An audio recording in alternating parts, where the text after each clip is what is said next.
昔っぽさと今っぽさと。クレヨンしんちゃん DVD プレイヤーとビデオデッキが重なってるし、懐かしい。レコーダー重ねてたね。これ時代が VHS から DVD に移り変わる頃か。当時の世相わかるな。歌詞なんだけどさ、昔のポケモン見てたら歌詞にあの子のスカートの中ってあって今ならないなぁと時代を感じた。そういうのがほのぼのギャグとして成立してしまう時代だったんだよね。ジャイアンがちゃんとヘルメットかぶってたこと。犯人が車の後部座席でちゃんとシートベルトしてるみたいなのも思い出した。しんちゃんがチャイルドシート使ってなかったこと。ドラえもんだとのび太たちの極端に短い半ズボンに時代を感じる。今のアニメ版でもそのままなのがある意味すごいと思う。そういや子供に、なんでのび太のパパっていつも着物なのって聞かれたな。これも時代なんだろうなって。そういえばわかめちゃんのスカートって今どうなってるんだっけ。私が子供の頃のだいたい30年前でもあんなのないわって言ってたけど。見えてるわ。波平さんと船さんも着物だね。ノストラダムスを信じてる主人公。7連載再開してほしいけどこれ聞くと時代背景が変わりすぎてるね。あたしんちの最初期に自宅に呼気がなく友達と長話をしたいみかんがわざわざ電話機ごと廊下に持ち出すという話があった。作品ではその後はみかんも普通に携帯を持つようになったから平成に入りたての当時だから描けた話だと思う。最近また新しいの出てるけどそれではみかんスマホで動画見ながら髪の毛乾かしてて時代を感じたよ。カリオストロの城。峰不二子が外で電話するシーンで電話機からコードを投げて電話線につなげてお話ししてた。携帯電話なんて本当に影も形もなかったから。これ普通の人が昔はこうだったなって感じる描写でもないけどね。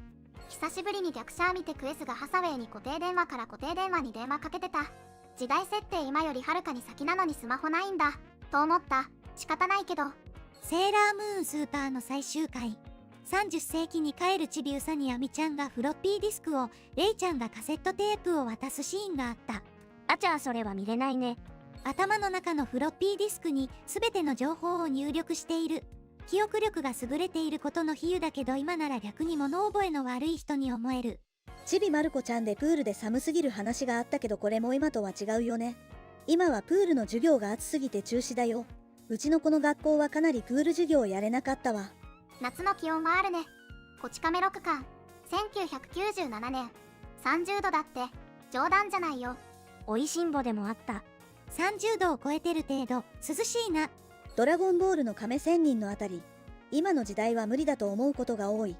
ドラゴンボールをうちの子たち11歳女子7歳男子におすすめして男子はハマったけど女子は最初で離脱したわ。セクハラで嫌だって。これを見て男子が笑ってることも嫌だって。令和だなって。ちえちゃんの飲酒。当時でもダメだろうけど。当時でももちろんダメだけどこのアニメが放送できたことに時代を感じる。金田一でもあったな。未成年飲酒を勧める父兄。これは当時でももし現実にあったら普通に大問題になったと思うよ。どちらかというと当時のマガジンの作風だな。クッキングパパで初期の頃は平然とノーヘル飲酒運転とか会社の草野球で塁を踏むたびに酒を飲ませるとかやってて時代だなって感じた。悪いこととして書いてないのね。隠してたのに妊娠初期でバラされて夫婦の会社関係の人が集まってきてお祝いと言って飲み会が始まって妊婦がいっぱいだけとか言いながら飲み始めるのどこから突っ込めばいいかわからなかった。連載が長いコナンには山ほどあるな。カセットの A 面 B 面は今どのぐらい通じるんだ。こういうのって再アニメ化とかやっぱむずいよね。ホラー展開での貞子スタイルを最近見かけない。貞子を再生する以前にビデオデックとビデオテープの使い方がわからない人が多そう。貞子は今だったら TikTok や YouTube の広告から出てくるのかな。出口はともかく、それだとダビングとかにつなげられないだろうし話が破綻するな。バレーボールは女性のスポーツというイメージが強かったのでいきなり女言葉になっている。ここで口調変わる意味ずっとわからなくてもやもやしたまま生きてたけど今ここで初めて知れたわ。おままごとが好きなジャイアンを男のくせにと全力で煽るドラえもん。今なら大炎上不可避。最近話題になってたけどアニメで変わってたよね。あれは時代に合わせた了解編だったな。巨乳に嫉妬する女子みたいな描写。小さいのをいじる方はもう見ないけど小さい方が大きいのに嫉妬するのはまだギリ生きてると思う。それよりも日射病を久しぶりに見た。日射病言わなくなったね。日常系漫画だけど家族に戦争帰りがいる。確かサザエとカツオたちの年齢に差があるのって父親が戦争行ってて空白期間があるからだったよな。タッチで電気屋の前でカラーテレビも安くなったもんだなってつぶやく場面。お金にも時代は出る。画像は500円が札。電話も出るね。コナンは公衆電話、ファックス、ポケベル、ガラケー、スマホって変革したね。作中ではまだ1年経ってないのに。黒の組織はなんとなく携帯電話使っててほしい。ベルモットとかスマホで7つのことかどうすんのさ。イヤリング型携帯電話を忘れないで。昔は通信機器も博士の発明だったけど今はスマホで事足りるのか。自宅は黒電話なのに波平はスマホ。この辺りって作る側も難しいんだろうな。ザウス。ギャルズは全部時代感じるわ。古き良く平成って感じ。ザウスは GTO でも出てたな。それで神崎の携帯のアンテナが光るから見つけられたって流れでその全てに時代を感じる。ここで鬼塚の俺が新しいもの好きでよかったぜみたいなセリフを覚えてる。アンテナ変えるの流行ってたよね。倉持房子の海のてっぺん。ボグリングスコアが手書き。このカシオミニをかけてもいい。カシオミニを知らない人が今は多いだろ動物のお医者さんなら飼い猫が外にパトロールに行くし、そういえば昔は首輪つけた子がうろうろしてたし屋根の上で昼寝したりしてたなって思った。同じく動物のお医者さんでまだ免許取れてない生徒が大学校内で車の練習をしてるくだりに時代を感じた。ヌーベイに出てきた古代のポケベル。連載当時はポケベルが主流だったけど今だったら古代のスマホになるんだろうな。この古代人は広末涼子に。クレヨンしんちゃんといえばいつの間にかゾウさんをやらなくなってた。ミサエとも呼ばなくなって母ちゃんだね。げんこつもしなくなった？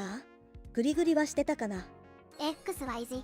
形は違えど伝言板に思い思いに好きなことを書く文化は昔から変わらないのか。タバコの規制で突然の顔半分黒塗り丈太郎。見えてない？いや意味ないだろこれ。これって海外版での規制で日本では違うんじゃないの？でも確かに加えタバコのキャラ減ったかもね。サンジってもう吸ってないの？最近はわかんないけど100巻の表紙は普通に吸ってた。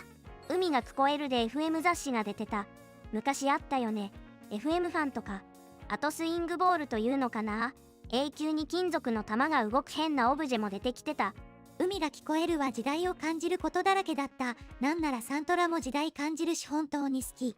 土管が置いてある空き地で遊ぶとか今はないだろうな。秘密基地にしてたな。ここにお菓子とか持ち寄って隠しといてみんなで食べようよみたいなことを言ってた古き良き昭和の時代です。コナンの通信機器もう一個くらい進化しそう。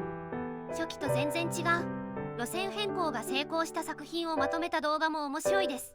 次はどんな漫画のネタをまとめようかな。またよろしくお願いします。